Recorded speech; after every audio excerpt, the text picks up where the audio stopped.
દર્શક મિત્રો, સમાચારની વાત કરવામાં આવે તો ઘોઘંબા તાલુકાના રાજગઢમાં ચાલતા કબીર પેટ્રોલિયમના પેટ્રોલ પંપ ઉપર મામલતદારની ટીમોએ આકસ્મિક દરોડો પાડ્યો।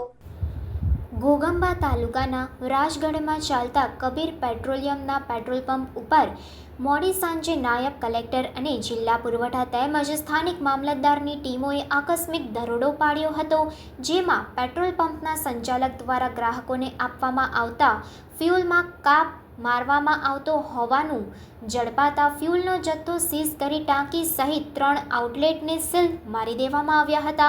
ઘોઘંબા તાલુકાના રાજગઢ પાલ્લામાં ચાલતા ભારત પેટ્રોલિયમ કોર્પોરેશનના કબીર પેટ્રોલિયમ ઉપર ગત મોડી સાંજે પંચમહાલ જિલ્લા નાયબ કલેક્ટર અને જિલ્લા પુરવઠા અધિકારી એચ.ટી. મકવાણાએ ઘોઘંબા મામલતદારની ટીમને સાથે રાખી આકસ્મિક દરોડો પાડી પેટ્રોલ પંપમાંથી ગ્રાહકોને આપવામાં આવતા પેટ્રોલ અને ડીઝલના આઉટલેટમાંથી સરકારી માફિયા દ્વારા માપણી કરતા ડીઝલમાં પ્રતિ 5 લિટરે 200 ml ડીઝલ ગ્રાહકોને ઓછું આપી ગંભીર પ્રકારનો ગુનો પેટ્રોલ પંપના સંચાલક આરિફ નવાઝ મકરાની દ્વારા કરવામાં આવતો હોવાનું સામે આવ્યું હતું। પ્રાર્થના સંદેશ ન્યૂઝની તમામ લેટેસ્ટ અપડેટ્સ માટે ચેનલને હમણાં જ લાઈક, શેર અને સબસ્ક્રાઇબ કરો।